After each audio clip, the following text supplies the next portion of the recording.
ജംബു ഹോസ്റ്റിൻ്റെ പുതിയൊരു വീഡിയോയിലേക്ക് എല്ലാവർക്കും സ്വാഗതം. നമ്മൾ ഡിസ്കസ് ചെയ്തിരുന്ന കഴിഞ്ഞ 2 ക്ലാസ്സുകളായിട്ട് നമ്മൾ സ്റ്റാറ്റിക് റൂട്ടിങ്ങും അതുപോലെ തന്നെ ഡിഫാൾട്ട് റൂട്ടിംഗ് എന്ന് പറയുന്ന 2 ടോപ്പിക്കായിരുന്നു നമ്മൾ കവർ ചെയ്തിരുന്നത്. ഇന്നത്തെ വീഡിയോയിൽ നമ്മൾ കവർ ചെയ്യാനായിട്ട് പോകുന്നത് ഡൈനാമിക് റൂട്ടിംഗ് എന്ന് പറയുന്നതാണ്. CCNA പഠിക്കുന്നതിൽ നമ്മൾ പഠിക്കാൻ പോകുന്നതിൽ ഏറ്റവും ഇമ്പോർട്ടൻ്റ് ആയിട്ടുള്ള ടോപ്പിക്കാണ് ഈ പറയുന്ന ഡൈനാമിക് റൂട്ടിംഗ് എന്നുള്ളത്. കാരണം നമ്മുടെ വർക്ക് ചെയ്യാൻ പോകുന്ന ഇൻഡസ്ട്രിയിൽ സ്റ്റാറ്റിക് റൂട്ടിങ്ങും ഡിഫാൾട്ട് റൂട്ടിങ്ങും ഒഴിച്ച് ഡൈനാമിക് റൂട്ടിംഗ് ആയിരിക്കും നോർമലായിട്ട് കോൺഫിഗർ ചെയ്യാറുള്ളത്. ഒരു ചെറിയ നെറ്റ്വർക്കും കാര്യങ്ങളൊക്കെ ആകുമ്പോൾ നിങ്ങൾക്ക് വേണമെങ്കിൽ സ്റ്റാറ്റിക് റൂട്ടിംഗ് കോൺഫിഗർ ചെയ്യാം. കാരണം സ്റ്റാറ്റിക്കിലും ഡിഫാൾട്ടിലും ഡൈനാമിക്കിലും ഏറ്റവും സെക്യൂർ ആയത് എപ്പോഴും സ്റ്റാറ്റിക് തന്നെയാണ്. കാരണം നമ്മൾ പറഞ്ഞു കൊടുക്കുന്ന റൂട്ടുകളിലൂടെ മാത്രം കറക്റ്റ് ഡെസ്റ്റിനേഷനിലോട്ടാണ് റൂട്ടുകൾ എത്തുക എന്നുള്ളത് കൊണ്ട്. ഡൈനാമിക് റൂട്ടിംഗ് ഡൈനാമിക് റൂട്ടിംഗ് എന്ന് പറയുന്നത് കുറച്ച് വലിയ കമ്പനികളിലെല്ലാം ഡൈനാമിക് റൂട്ടിംഗ് ആയിരിക്കും ചെയ്തിട്ടുണ്ടാകുക എന്നുള്ളതാണ്. അപ്പോൾ നമ്മളിതിൽ ഡിസ്കസ് ചെയ്യാൻ പോകുന്നത് എന്താണ് ഡൈനാമിക് റൂട്ടിംഗ് എന്നുള്ളതിൻ്റെ കുറച്ച് കാര്യങ്ങളാണ് നമ്മൾ കവർ ചെയ്യാനായിട്ട് പോകുന്നത്. അപ്പോൾ നമുക്ക് നേരെ ക്ലാസ്സിലോട്ട് കിടക്കാം. ഡൈനാമിക് റൂട്ടിംഗ് എന്നുള്ളത് is the process by which routers automatically exchange routing information with each other and determine the best path to a destination using routing protocol എന്നുള്ളതാണ്. ഇതിൻ്റെ അർത്ഥം എന്താണ് എന്ന് വെച്ച് കഴിഞ്ഞാൽ ഡൈനാമിക് റൂട്ടിംഗ് എന്നുള്ളത് ആ ഒരു മെത്തേഡ് എന്ന് പറയുന്നത് റൂട്ടുകൾ പരസ്പരം അവരുടെ റൂട്ടിംഗ് ഇൻഫർമേഷൻസ്, ഒരു റൂട്ടറിൻ്റെ കയ്യിലുള്ള ഇൻഫർമേഷൻസ് അവർ പരസ്പരം കൈമാറി തൊട്ടടുത്ത റൂട്ടറിന് എന്ന് വെച്ചാൽ നമുക്ക് അവരെ നൈബർ എന്ന് വിളിക്കാം. ഇപ്പോൾ ഒരാളുടെ തൊട്ടടുത്തിരിക്കുന്ന റൂട്ടറിനെ നമുക്ക് നൈബർ എന്ന് വിളിക്കാം. അപ്പോൾ ഒരു റൂട്ടർ അതിൻ്റെ ഇൻഫർമേഷൻസ് പരസ്പരം അങ്ങോട്ടും ഇങ്ങോട്ടും കൈമാറി, ഓക്കെ, എന്നിട്ട് അതിൽ ഏറ്റവും മികച്ച ഒരു റൂട്ട് കണ്ടെത്തുക, ബെസ്റ്റ് റൂട്ട്. ഇപ്പോൾ ഒരു റൂട്ട് അതിൻ്റെ തൊട്ട് നൈബറിന് ഇവരുടെ ഇൻഫർമേഷൻ, ആ റൂട്ടറിൻ്റെ കയ്യിൽ എന്ത് ഇൻഫർമേഷനാണോ നിലവിലുള്ളത് അത് കൈമാറും. അതേപോലെ ആ റൂട്ടറിൻ്റെ കയ്യിലുള്ള ഇൻഫർമേഷൻ ഇപ്പുറത്തെ റൂട്ടറിനും കൈമാറും. അങ്ങനെ ഇവരുടെ കയ്യിലിരിക്കുന്ന ഇൻഫർമേഷൻസ് അങ്ങോട്ടും ഇങ്ങോട്ടും കൈമാറിയിട്ട് അതിൽ ബെസ്റ്റ് റൂട്ട്, ഒരു സ്ഥലത്തോട്ട് പോകാൻ ബെസ്റ്റ് റൂട്ട് കണ്ടെത്തുന്നതിനെയാണ് നമ്മൾ ഡൈനാമിക് റൗട്ടിംഗ് എന്ന് വിളിക്കുക. ഇപ്പം എൻ്റെ നൈബർ, എൻ്റെ സുഹൃത്ത്, എൻ്റെ നൈബർ ഉണ്ട്, ഞങ്ങൾക്കൊരു സ്ഥലത്തോട്ട് പോകണം. അപ്പോൾ ഞാൻ എൻ്റെ കയ്യിലിരിക്കുന്ന ഇൻഫർമേഷൻ അവന് കൈമാറി, അവൻ അവൻ്റെ കയ്യിലിരിക്കുന്ന ഇൻഫർമേഷൻ കൈമാറി. അങ്ങനെ സുഹൃത്തുക്കൾ തമ്മിൽ ഇവർ ഇൻഫർമേഷനൊക്കെ കൈമാറി കഴിയുമ്പോൾ ഒരു ഡെസ്റ്റിനേഷനിലോട്ട് എത്താൻ ഒരു ബെസ്റ്റ് റൂട്ട് കണ്ടെത്തിയിട്ടുണ്ടാവും. അങ്ങനെ കണ്ടെത്തുന്നതിനെയാണ് നമുക്ക് ഡൈനാമിക് റൗട്ടിംഗ് എന്ന് ഈസി ആയിട്ട് പറയാനായിട്ട് സാധിക്കും. ഇനി നമുക്ക് ഡൈനാമിക് റൗട്ടിങ്ങിൽ എങ്ങനെയാണ് ഇവർ ഇൻഫർമേഷൻസ് കൈമാറുക? Dynamic routing is the process by which routers automatically exchange routing information with each other and determine the best path to a destination using routing protocol എന്നുള്ളതാണ്. എന്ന് പറഞ്ഞാൽ എന്താണ്? ഡൈനാമിക് റൗട്ടിങ്ങിൽ ഇവർ ബെസ്റ്റ് റൂട്ട് കണ്ടെത്താൻ വേണ്ടിയിട്ട് ഇവരുടെ ടേബിൾ ഓട്ടോമാറ്റിക്കലി കൈമാറുന്നുണ്ട്, എന്നിട്ടാണ് best root കണ്ടെത്തുന്നത് എന്നുള്ളതാണ് അല്ലേ. അപ്പോൾ ഇതിൽ ഇങ്ങനെ കൈമാറാൻ വേണ്ടിയിട്ട് ഇവർ എന്തൊക്കെ കാര്യങ്ങളാണ് ചെയ്യുന്നത് എന്നുള്ളത് നോക്കാം. ഒന്നാമതായിട്ട് ചെയ്യുന്നത് ബെസ്റ്റ് റൂട്ട് കണ്ടെത്താൻ, ഇങ്ങനെ കൈമാറിയിട്ട് ബെസ്റ്റ് റൂട്ട് കണ്ടെത്താൻ വേണ്ടിയിട്ട് ഇവർ എന്തൊക്കെ കാര്യങ്ങളാണ് ചെയ്യുന്നതെന്ന് വെച്ച് കഴിഞ്ഞാൽ, ഒന്ന് അഡ്ജസൻസി എന്ന് പറയും, അല്ലെങ്കിൽ നൈബർ റിലേഷൻഷിപ്പ് എന്ന് പറയും. എന്താണ് നൈബർ റിലേഷൻഷിപ്പ് എന്ന് പറയുന്നത്? നൈബർ റിലേഷൻഷിപ്പ് എന്ന് പറയുന്നത് ആദ്യം ഈ ഡൈനാമിക് റൂട്ടിംഗ് ഉപയോഗിക്കുന്ന റൂട്ടറുകൾ പരസ്പരം ഒരു നൈബർ റിലേഷൻഷിപ്പ് ക്രിയേറ്റ് ചെയ്യും എന്നുള്ളതാണ്. നൈബർ റിലേഷൻഷിപ്പ് ക്രിയേറ്റ് ചെയ്യുക എന്ന് പറഞ്ഞാൽ തൊട്ടടുത്തുമായിട്ടുള്ള നൈബർ അവരുമായിട്ടൊരു റിലേഷൻഷിപ്പ് ക്രിയേറ്റ് ചെയ്യും. എന്തിനാണ് അങ്ങനെ ക്രിയേറ്റ് ചെയ്യുന്നത്? ഇവരുടെ ഇൻഫർമേഷൻ നൈബറിന് കൈമാറാനാണ്. ഓക്കെ, ഇപ്പോൾ എൻ്റെ കയ്യിലിരിക്കുന്ന ഇൻഫർമേഷൻ എൻ്റെ നൈബറിന് കൊടുക്കണമെന്നുണ്ടെങ്കിൽ ഞാൻ ആദ്യം എൻ്റെ നൈബറുമായിട്ടൊരു റിലേഷൻഷിപ്പ് എന്ത് ചെയ്യണം? ആദ്യം ക്രിയേറ്റ് ചെയ്യണം. അതിനാണ് അഡ്ജസൻസി എന്ന് പറയുക. ഓക്കെ, അപ്പോൾ അഡ്ജസൻസിയുടെ പർപ്പസ് എന്ന് പറഞ്ഞാൽ ഒന്നാമത്തത് ഇൻഫർമേഷൻ കൈമാറുക എന്നുള്ളതാണ്. രണ്ടാമത്തത് ഡിറ്റക്റ്റ് നെറ്റ്വർക്ക് ചേഞ്ചസ്.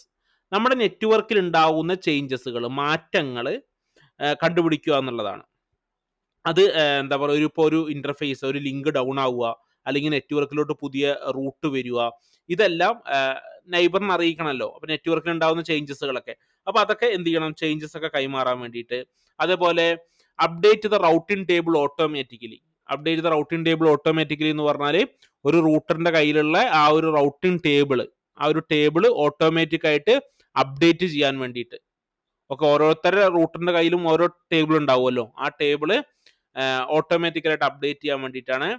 പിന്നെ നൈബറുമായിട്ടുള്ള ലാസ്റ്റ് പോയിന്റ് എന്ന് പറഞ്ഞാൽ നൈബറുമായിട്ടുള്ള കമ്മ്യൂണിക്കേഷൻ നിലനിർത്താൻ വേണ്ടിയിട്ട്. ഇത്രയും കാര്യങ്ങൾക്ക് വേണ്ടിയിട്ടാണ് ഇവർ ഫസ്റ്റ് ഒരു ഡൈനാമിക് റൗട്ടിങ് ചെയ്യുമ്പോൾ ആദ്യമായിട്ട് ഒരു നൈബർ റിലേഷൻഷിപ്പ് എന്ത് ചെയ്യുന്നുണ്ട്, ക്രിയേറ്റ് ചെയ്യുന്നുണ്ട് എന്ന് പറയുന്നത്. ഓക്കെ, ഇഫ് അതൊരു എക്സാമ്പിൾ ആയിട്ട് പറഞ്ഞത് റൗട്ടർ 1 റൗട്ടർ 2ന്റെ നൈബറാണ്. നൈബർ എന്ന് പറഞ്ഞാൽ തൊട്ടടുത്തിരിക്കുന്ന റൂട്ടർ, അതിനെയാണ് നൈബർ എന്ന് വിളിക്കുക. അപ്പോൾ റൗട്ടർ 1 റൗട്ടർ 2ന്റെ നൈബർ ആണെങ്കിൽ ഇവരുടെ റൗട്ടിംഗ് ടേബിളുകൾ ആദ്യം കൈമാറും. പിന്നെ ഇവരുടെ റൗട്ടിംഗ് ടേബിളിൽ ഉണ്ടാവുന്ന അപ്ഡേറ്റുകൾ ഇവരെന്ത് ചെയ്യുന്നുണ്ട്, പരസ്പരം അങ്ങോട്ടും ഇങ്ങോട്ടും കൈമാറുന്നുണ്ട് എന്നുള്ളതാണ്. അപ്പോൾ ആദ്യം അഡ്ജസൻസി എന്നുള്ളതാണ്.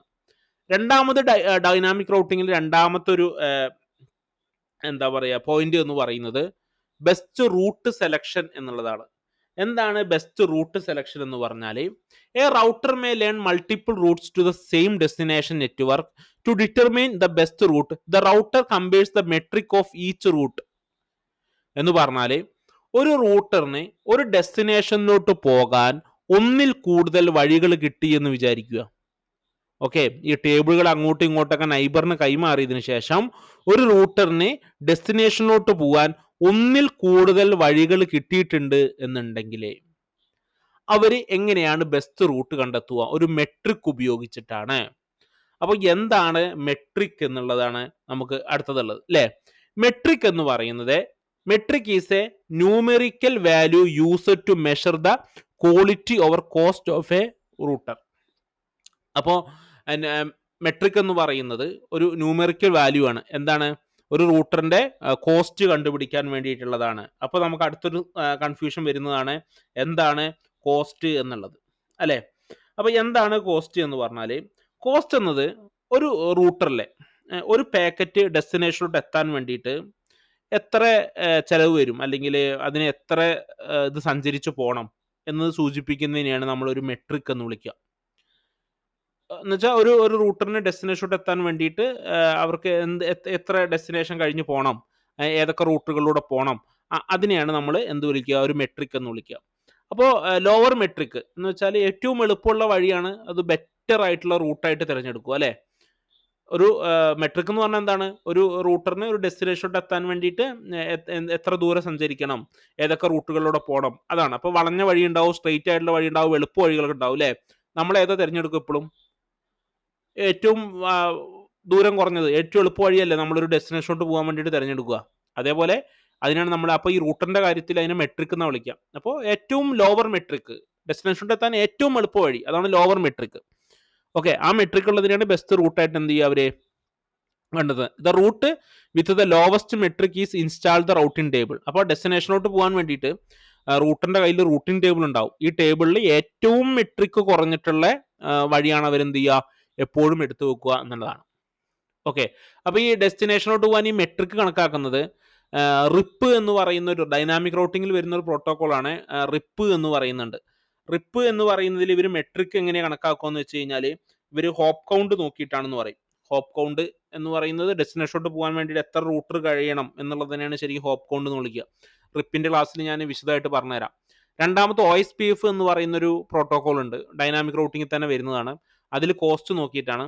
EIGRP എന്ന് പറയുന്ന ഒരു പ്രോട്ടോകോൾ ഉണ്ട്, അതിൽ ബാൻഡ്വിഡ്ത്ത് ആൻഡ് ഡിലേ നോക്കിയിട്ടാണ് ഇവർ ഏറ്റവും കുറഞ്ഞ മെട്രിക് എന്ത് ചെയ്യുന്നത്, കണ്ടുപിടിക്കുന്നത് എന്നുള്ളതാണ്.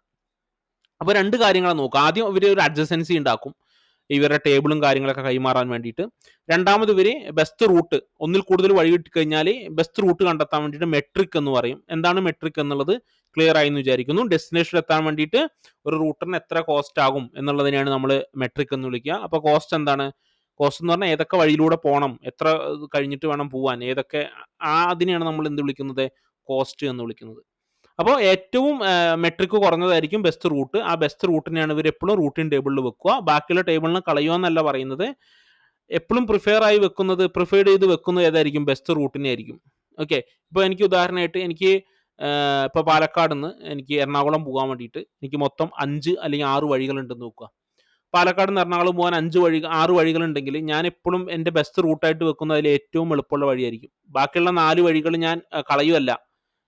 മെയിൻ വഴിക്ക് എന്തെങ്കിലും തകരാറ് സംഭവിച്ച് എനിക്ക് മറ്റു വഴിയിൽ നിന്ന് തിരഞ്ഞെടുക്കേണ്ടി വരുമല്ലോ. അതേപോലെ ഒരു ഡെസ്റ്റിനേഷനോട്ട് ഒന്നിൽ കൂടുതൽ വഴികൾ കണ്ടെത്തി കഴിഞ്ഞാൽ റൂട്ടറുകൾ എന്ത് ചെയ്യും, എപ്പോഴും റൂട്ടുകൾ ചെയ്യുന്ന ഒരു കാര്യം അതിനെ ബെസ്റ്റ് റൂട്ടായിട്ട് എടുത്തു വെക്കുകയും ബാക്കിയുള്ളതിനൊക്കെ അവിടെ സൂക്ഷിച്ചു വെക്കുകയാണ് ചെയ്യുന്നത്. അപ്പോൾ ഇങ്ങനെ ഈ മെട്രിക് കാൽക്കുലേറ്റ് ചെയ്യാൻ വേണ്ടിയിട്ട് മെട്രിക് എന്താ പറയുക, എന്തൊക്കെ മെട്രിക്കുകളാണ് ഉപയോഗിക്കുന്നത്. ഇപ്പോൾ ഉദാഹരണമായിട്ട് ഞാൻ റിപ്പ് എന്ന് പറയുന്ന ഒരു പ്രോട്ടോകോൾ ആട്ടോ, അതിൽ ഇവർ ഡെസ്റ്റിനേഷന് പോകാൻ ഒന്നിൽ കൂടുതൽ വഴികൾ കിട്ടിക്കഴിഞ്ഞാൽ അതിൽ ഹോപ്പ് കൗണ്ട് ആണ് നോക്കുക, അതിനാണ് അതിന്റെ മെട്രിക് കണക്കാക്കുന്നത്. OSPF എന്ന് പറയുന്ന പ്രോട്ടോകോൾ ഉപയോഗിച്ച് നമുക്ക് റൗട്ടിങ് ചെയ്യാനുണ്ട്, അതിൽ കോസ്റ്റാണ് നോക്കുക. EIGRPയിൽ ബാൻഡ്വിത്തും ഡിലേ ആണ് നോക്കുക എന്ന് പറഞ്ഞു. ഇനി നമുക്ക് ഡൈനാമിക് റൗട്ടിംഗ് പ്രോട്ടോകോളിൽ എന്തൊക്കെയുണ്ടെന്ന് നോക്കാം. ഈ ഡൈനാമിക് റൗട്ടിംഗ് പ്രോട്ടോകോൾ എന്ന് പറഞ്ഞാൽ അത് ഒറ്റ പ്രോട്ടോകോൾ അല്ല. ഇപ്പൊ നമ്മുടെ സ്റ്റാറ്റിക്കും ഡിഫാൾട്ടൊക്കെ പോലെയുള്ള ഒരു ഒറ്റ പ്രോട്ടോകോൾ അല്ല ഈ ഡൈനാമിക് റൗട്ടിംഗ് പ്രോട്ടോകോൾ എന്ന് പറയുന്നത്. ഈ ഡൈനാമിക് റൗട്ടിംഗ് പ്രോട്ടോകോളിൽ തന്നെ ഓരോ കാറ്റഗറീസ് വരുന്നുണ്ട്. ഇപ്പൊ ഞാൻ നേരത്തെ റിപ്പും EIGRP എന്നൊക്കെ പറഞ്ഞു പോയല്ലോ. അപ്പൊ അതിൽ തന്നെ ഓരോരോ കാറ്റഗറീസ് വരുന്നുണ്ട്. അതിപ്പോൾ ഏതൊക്കെ കാറ്റഗറീസ് ആണ് അതിലുള്ളത് എന്നുള്ളത് നോക്കാം. ഇപ്പൊ ഡൈനാമിക് റൗട്ടിംഗ് പ്രോട്ടോകോളിൽ പ്രധാനമായിട്ട് 2 വിഭാഗമാണുള്ളത്. ഒന്ന് ഇന്റീരിയർ ഗേറ്റ്വേ പ്രോട്ടോകോൾ എന്ന് പറയും, IGP എന്ന് പറയും. ഫസ്റ്റ് പോയിന്റ് അതാണ് IGP എന്താന്ന് വെച്ച് കഴിഞ്ഞാൽ IGP ഒരേ ഓട്ടോണമസ് സിസ്റ്റം, അതാണ് ഫസ്റ്റ് ചെയ്തിരിക്കുന്നത്. IGP is used to exchange routing information with a single autonomous system. IGP എന്ന് പറയുന്നത് ഒരേ ഓട്ടോണമസ് സിസ്റ്റത്തിലുള്ള റൂട്ടുകൾ തമ്മിൽ റൗട്ടിംഗ് ഇൻഫർമേഷൻ ഷെയർ ചെയ്യാനാണ്. അപ്പോൾ നമുക്കൊരു കൺഫ്യൂഷൻ, എന്താണ് ഈ ഓട്ടോണമസ് സിസ്റ്റം എന്നുള്ളത്.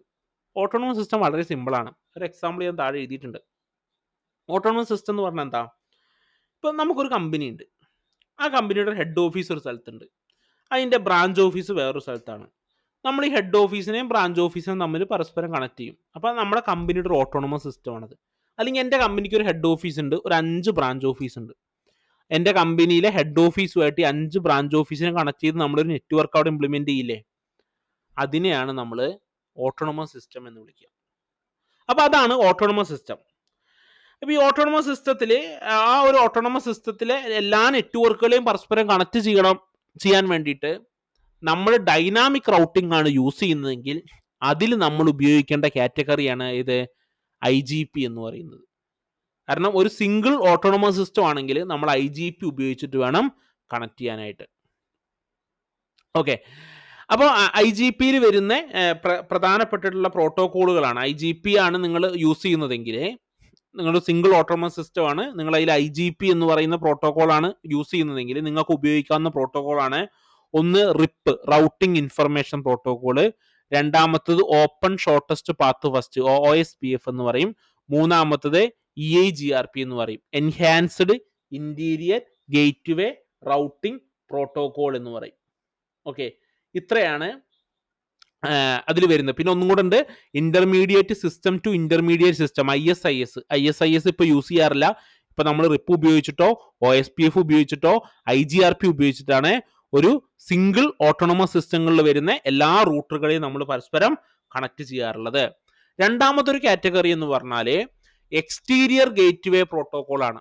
എക്സ്റ്റീരിയർ ഗേറ്റ്വേ എന്ന് പറഞ്ഞാൽ EGP is used to exchange routing information between different autonomous system. അത് കുറച്ചും കൂടെ വൈഡ് ആയിട്ടുള്ള വലിയ നെറ്റ്വർക്കാണ്. ഇപ്പൊ എനിക്കൊരു ഹെഡ് ഓഫീസ് ഉണ്ട്, എനിക്ക് 4 ബ്രാഞ്ച് ഉണ്ട്, അതൊരു സിംഗിൾ ഓട്ടോണമസ് സിസ്റ്റം.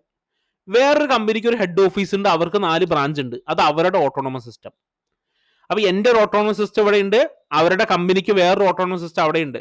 ഈ 2 ഓട്ടോണമസ് സിസ്റ്റങ്ങളെ തമ്മിൽ നമുക്ക് പരസ്പരം കണക്ട് ചെയ്യണം എന്ന് വിചാരിക്കുക. അപ്പൊ നമ്മൾ അവിടെ ഉപയോഗിക്കേണ്ട പ്രോട്ടോകോൾ ഏതാണ്?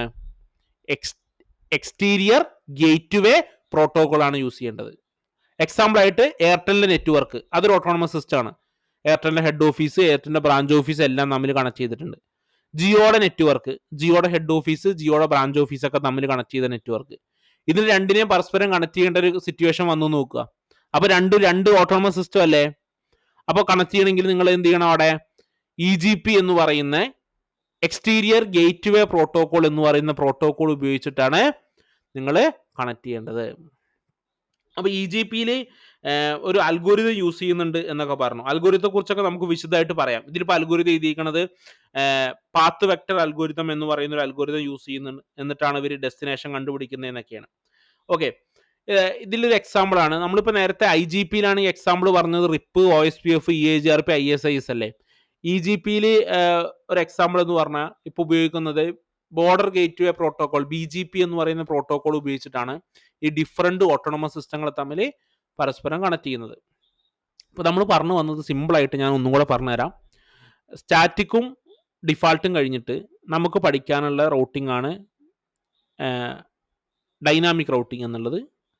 ഡൈനാമിക് റൂട്ടിംഗ് എന്നുള്ളത് നമ്മൾ ചില പ്രോട്ടോകോളുകളുടെ സഹായത്തോട് കൂടിയിട്ട് റൂട്ടിംഗ് ചെയ്യുന്നതാണ്. പ്രോട്ടോകോൾ എന്ന് പറഞ്ഞാൽ എന്താണ്?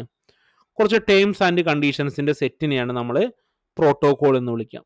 ഈ പ്രോട്ടോകോളിന്റെ സഹായത്തോട് കൂടി റൂട്ടിംഗ് ചെയ്യുന്നതിനെയാണ് നമ്മൾ ഡൈനാമിക് റൂട്ടിംഗ് എന്ന് വിളിക്കുക. ഇപ്പൊ ഡൈനാമിക് റൂട്ടിങ്ങിൽ ആദ്യം ഈ റൗട്ടറുകൾ തമ്മിൽ എന്ത് കാര്യം ചെയ്യുന്നത്? ആദ്യം ഒരു റൂട്ടർ അതിന്റെ നൈബറുമായിട്ട് ആദ്യം ഒരു അഡ്ജസൻസി ഉണ്ടാക്കും. അഡ്ജസൻസി എന്ന് പറഞ്ഞാൽ ഒരു നൈബർഷിപ്പ് ഉണ്ടാക്കും. തൊട്ടടുത്ത റൂട്ടറുമായിട്ടാട്ടോ ഈ ഒരു നൈബർഷിപ്പ് ഉണ്ടാക്കുന്നത്. ഒരു റൂട്ടറിനെ നമ്മൾ നേരിട്ട് കണക്ട് ചെയ്തിട്ടുള്ള അടുത്ത റൂട്ടറില്ലേ, അവരാണ് അതിന്റെ നൈബർ. ഇവരുമായിട്ടൊരു നൈബർഷിപ്പ് ക്രിയേറ്റ് ചെയ്യും. എന്തിനാണ്? ഇവർക്ക് ഇവരുടെ ടേബിൾ, ഒരു റൂട്ടറിന്റെ കയ്യിലുള്ള ടേബിൾ, ഒരു റൂട്ടറിന്റെ സ്വന്തം നെറ്റ്വർക്കിന്റെ ഡീറ്റെയിൽസ് ആണ് ഒരു റൂട്ടറിന്റെ കയ്യിൽ ഉണ്ടാവുക. ആ ഡീറ്റെയിൽസ് അതിന്റെ നൈബറിന് കൈമാറാൻ വേണ്ടിയിട്ട് ആദ്യം ഇവര് തമ്മിൽ എന്തുണ്ടാക്കും? ഒരു അഡ്ജസൻസി ഉണ്ടാക്കും, ഒരു നൈബർഷിപ്പ് ഉണ്ടാക്കും. അതെന്തിനു വേണ്ടിയിട്ടാ? ഈ ടേബിൾ കൈമാറാൻ, നെറ്റ്വർക്കിൽ ഉണ്ടാവുന്ന മാറ്റങ്ങൾ അങ്ങോട്ടും ഇങ്ങോട്ടും കൈമാറാൻ, ഏതെങ്കിലും എൻ്റെ ആ റൂട്ടറിന്റെ ഇന്റർഫേസ് ഡൗൺ ആയോ അപ്പായോ അങ്ങനത്തെ ഇൻഫർമേഷനൊക്കെ അങ്ങോട്ടും ഇങ്ങോട്ടും കൈമാറാൻ വേണ്ടിയിട്ട് ഇവര് ആദ്യം ഒരു അഡ്ജസൻസി ക്രിയേറ്റ് ചെയ്യും. രണ്ടാമതായിട്ട് എന്താ ചെയ്യുന്നത്? രണ്ടാമതായിട്ട് നമ്മൾ പറഞ്ഞത് മെട്രിക്കിന്റെ കാര്യമാണ്, ബെസ്റ്റ് റൂട്ട് സെലക്ഷൻ. അങ്ങനെ എല്ലാവരും ഈ നൈബറിന്റെ കയ്യിൽ നിന്ന് ടേബിളൊക്കെ മേടിച്ച് ഇവർക്ക് ഡെസ്റ്റിനേഷനിലോട്ട് എത്താൻ വേണ്ടിയിട്ട് ചിലപ്പോൾ കുറേ വഴികൾ കിട്ടിയിട്ടുണ്ടാവും അല്ലെ. ആ കുറേ വഴികളിൽ നിന്ന് ഇവര് ബെസ്റ്റ് റൂട്ട് കണ്ടെത്തും. ബെസ്റ്റ് റൂട്ട് കണ്ടെത്തിയിട്ടാണ് ഇവര് എന്ത് ചെയ്യുന്നത്? ഈ ബെസ്റ്റ് റൂട്ടിനെയാണ് ഇവര് റൗട്ടിംഗ് ടേബിളിലോട്ട് വെക്കുക. ഓക്കെ, അതങ്ങനെയാണ് ഡൈനാമിക് റൂട്ടിംഗ് നടക്കുന്നത്. ഡൈനാമിക് റൂട്ടിങ്ങിൽ രണ്ട് കാറ്റഗറിയാണുള്ളത്. ഒന്നാമത്തത് ഇന്റീരിയർ ഗേറ്റ്വേ പ്രോട്ടോകോളും രണ്ടാമത് എക്സ്റ്റീരിയർ ഗേറ്റ്വേ പ്രോട്ടോകോളും എന്ന് പറയും. ഇന്റീരിയർ ഗേറ്റ്വേ പ്രോട്ടോകോൾ എന്ന് പറഞ്ഞാൽ എന്താണ്? ഇന്റീരിയർ ഗേറ്റ്വേ എന്ന് പറഞ്ഞാൽ ഒരു സിംഗിൾ ഓട്ടോണോമസ് സിസ്റ്റം. ഞാൻ നേരത്തെ പറഞ്ഞു, നമ്മുടെ ഒരു കമ്പനി, നമുക്ക് കുറച്ച് ബ്രാഞ്ചുകളുണ്ട്, നമ്മുടെ ആ ബ്രാഞ്ചുകളെയും ആ കമ്പനിയും കണക്ട് ചെയ്യുക. അപ്പോൾ നമ്മുടെ ഒരു കമ്പനിയുടെ നെറ്റ്വർക്ക്, അതിന് നമുക്ക് സിംഗിൾ ഓട്ടോണമസ് സിസ്റ്റം എന്ന് വിളിക്കാം. അങ്ങനെ സിംഗിൾ ഓട്ടോണമസ് സിസ്റ്റങ്ങളെ പരസ്പരം കണക്ട് ചെയ്യുന്നു, ആ നെറ്റ്വർക്കിനെ നമ്മൾ ഇംപ്ലിമെന്റ് ചെയ്യുന്നു. അങ്ങനെ ചെയ്യുന്നതിനെയാണ് ഇന്റീരിയർ ഗേറ്റ്വേ പ്രോട്ടോകോൾ എന്ന് വിളിക്കുക. അങ്ങനെ ഇന്റീരിയർ ഗേറ്റ്വേ പ്രോട്ടോകോൾ എന്ന് പറയുന്ന പ്രോട്ടോകോൾ എന്താണ്? ഒരു സിംഗിൾ ഓട്ടോണമസ് സിസ്റ്റങ്ങൾ ഉപയോഗിച്ച് സിസ്റ്റങ്ങളെ പരസ്പരം കണക്ട് ചെയ്യേണ്ടതാണ്. അങ്ങനെ കണക്ട് ചെയ്യണമെന്നുണ്ടെങ്കിൽ നിങ്ങൾക്ക് ആ നെറ്റ്വർക്കിൽ ചെയ്യാവുന്ന റൗട്ടിങ്ങുകളാണ് ഒന്ന് റിപ്പ്, OSPF, EAGRP, ISIS. ഇതിൽ ISIS ഇപ്പൊ യൂസ് ചെയ്യാറില്ല. Intermediate system to intermediate system എന്ത് ചെയ്യാറില്ല? ഇപ്പൊ യൂസ് ചെയ്യാറില്ല. ബാക്കി 3 ഉപയോഗിച്ചിട്ട്, ഈ 3 ഏത് വേണമെങ്കിലും ഉപയോഗിച്ചിട്ട് നിങ്ങൾക്ക് നിങ്ങളുടെ ആ സിംഗിൾ ഓട്ടോണമസ് സിസ്റ്റങ്ങളിൽ വരുന്ന ഹെഡ് ഓഫീസിലെ റൂട്ടറിലെയും ബ്രാഞ്ച് ഓഫീസിലെ റൂട്ടറിലെ സിസ്റ്റങ്ങളെയും പരസ്പരം കണക്ട് ചെയ്യാനായിട്ട് സാധിക്കും. അടുത്തത് എക്സ്റ്റീരിയർ ഗേറ്റ്വേ പ്രോട്ടോകോൾ എന്നുള്ളതാണ്. എക്സ്റ്റീരിയർ എന്ന് പറഞ്ഞാൽ ഡിഫറെന്റ് ഓട്ടോണമസ് സിസ്റ്റം, രണ്ട് കമ്പനികളെ തമ്മിൽ നിങ്ങൾക്ക് പരസ്പരം കണക്ട് ചെയ്യണം. അങ്ങനെ ചെയ്യണം എന്നുണ്ടെങ്കിൽ അവിടെ ഉപയോഗിക്കേണ്ട പ്രോട്ടോകോൾ ആണ് ഏത്? EGP, എക്സ്റ്റീരിയർ ഗേറ്റ്വേ പ്രോട്ടോകോൾ എന്ന് പറയുന്നത്. ആ എക്സ്റ്റീരിയർ ഗേറ്റ്വേ പ്രോട്ടോകോളിൽ നമ്മൾ ഉപയോഗിക്കേണ്ട റൗട്ടിംഗ് ആണ് ഏത്? ബോർഡർ ഗേറ്റ്വേ പ്രോട്ടോകോൾ എന്ന് പറയുന്ന പ്രോട്ടോകോൾ. ഇത്രയും കാര്യങ്ങളാണ് അതിലുള്ളത്. ഓക്കെ, അപ്പൊ നമുക്ക് ഇതിൽ മെയിൻ ആയിട്ട് നമ്മുടെ CCNA പഠിക്കാനുള്ളത് ശരിക്കും ഇന്റീരിയർ ഗേറ്റ്വേ പ്രോട്ടോകോൾ ആണ്. എങ്ങനെയാണ് ഇന്റീരിയർ ഗേറ്റ്വേ പ്രോട്ടോകോളിൽ ഉപയോഗിക്കേണ്ട 4 പ്രോട്ടോകോൾ പറഞ്ഞല്ലോ, റിപ്പും OSPF-ഉം EAGRP-യും. അതെങ്ങനെയാണ് പ്രവർത്തിക്കുന്നത്? ഇന്റീരിയറിൽ എങ്ങനെയാണ്, ഇന്റീരിയർ ഗേറ്റ്വേയിൽ ഇത് എങ്ങനെയൊക്കെയാണ് നടക്കുന്നത്? ഇവര് ബെസ്റ്റ് റൂട്ട് കണ്ടെത്താൻ മെട്രിക് ഉപയോഗിക്കുന്നു പറഞ്ഞല്ലോ, അതെങ്ങനെയാണ് ചെയ്യുന്നത്? അങ്ങനെയുള്ള കാര്യങ്ങളൊക്കെയാണ് പറയാനായിട്ട് പോകുന്നത്. ഓക്കെ, അപ്പോൾ നമുക്ക് അടുത്ത ക്ലാസ്സിൽ ഓരോ പ്രോട്ടോക്കോളിനെ കുറിച്ച് ഡിസ്റ്റൻസ് വെക്ടർ അല്ല, ഡിസ്റ്റൻസ് വെക്ടറിൽ തന്നെ ക്ഷമിക്കണം, ഡിസ്റ്റൻസ് വെക്ടർ അല്ല, interior gateway route I G പിയിൽ വരുന്ന ഈ RIP, O S P F, E I G R P, ISIS കുറിച്ചൊക്കെ നമുക്ക് വരും ക്ലാസ്സിൽ വിശദമായിട്ട് പഠിക്കാം. നിങ്ങൾക്ക് CCNA ക്ലാസ്സിനെ കുറിച്ച് എന്തെങ്കിലും ഡൗട്ടോ കാര്യങ്ങളൊക്കെ ഉണ്ടെന്നുണ്ടെങ്കിൽ നിങ്ങൾ കമൻറ്റ് ബോക്സിൽ രേഖപ്പെടുത്തുക. നിങ്ങളുടെ ഫ്രണ്ട്സിന് ആർക്കെങ്കിലും CCNA പഠിക്കാൻ താല്പര്യം ഉണ്ടെന്നുണ്ടെങ്കിൽ നിങ്ങൾ എന്താ പറയുക, ഈ ചാനലൊന്ന് നിങ്ങൾ ഷെയർ ചെയ്ത് കൊടുക്കുക. അതേപോലെ തന്നെ വേറൊരു കാര്യം എന്ന് പറഞ്ഞു കഴിഞ്ഞാൽ, ഇപ്പോൾ ഞാൻ ഈ എടുക്കുന്ന ക്ലാസ്സിൻ്റെയൊക്കെ ലെക്ചർ നോട്ട് ഉണ്ട്. എന്ന് വെച്ചാൽ ഞാനായിട്ട് എഴുതി തയ്യാറാക്കിയപ്പോൾ ഡൈനാമിക് റൂട്ടിംഗ് എന്താണ് എന്നുള്ളത് ഞാനായിട്ട് എഴുതി തയ്യാറാക്കിയിട്ടുള്ള ലെക്ചർ നോട്ട് ഉണ്ട്. ആ ലെക്ചർ നോട്ട് വേണമെങ്കിൽ ഞാൻ നിങ്ങൾക്ക് ഷെയർ ചെയ്ത് തരാം. പക്ഷേ അതിന് ചാർജ് ഉണ്ടായിരിക്കും. നിങ്ങൾക്ക് അത് എത്രയാണ് ചാർജ് വരുന്നത് എന്നുള്ള കാര്യങ്ങളൊക്കെ നിങ്ങൾക്ക് അറിയണമെന്നുണ്ടെങ്കിൽ ഞാൻ ഇതിന് മുമ്പത്തെ വീഡിയോയിൽ എൻ്റെ കോൺടാക്ട് നമ്പർ ഞാൻ ഷെയർ ചെയ്തിട്ടുണ്ട്. അപ്പോൾ നിങ്ങൾ ആ ഒരു നമ്പറിൽ നിങ്ങൾ കോൺടാക്ട് ചെയ്ത് കഴിഞ്ഞാൽ ഇതിൻ്റെ ലെക്ചർ നോട്ടിന് എത്രയാണ് റേറ്റ് വരുന്നത് എന്നുള്ള കാര്യങ്ങളൊക്കെ ഞാൻ നിങ്ങൾക്ക് ഷെയർ ചെയ്ത് തരാം. നിങ്ങൾക്ക് പഠിക്കാൻ വേണ്ടിയിട്ട് ഉപകാരപ്പെടും. ഞാൻ തന്നെ എഴുതി തയ്യാറാക്കിയിട്ടുള്ള ലെക്ചർ നോട്ടാണുള്ളത്. അപ്പോൾ അതും ഞാൻ നിങ്ങൾക്ക് ഷെയർ ചെയ്ത് തരാം. അപ്പോൾ നമുക്ക് അടുത്ത ക്ലാസ്സിൽ ഇതിൻ്റെ മറ്റ് കാര്യങ്ങളെക്കുറിച്ച്, എന്താണ് IGP, അതിൽ വരുന്ന OSPF, RIP ഒക്കെ എന്താണ്, അതിലൊക്കെ എങ്ങനെയാണ് ഇവർ ബെസ്റ്റ് റൂട്ട് കണ്ടെത്താൻ ഉപയോഗിക്കുന്ന അൽഗോരിതം എന്താണ്, അങ്ങനെയുള്ള ഇൻഫർമേഷനും കാര്യങ്ങളൊക്കെ ഞാൻ പറഞ്ഞുതരാം. അപ്പോൾ നമുക്ക് അടുത്ത വീഡിയോയിൽ പുതിയൊരു ഇതുമായിട്ട് കാണാം.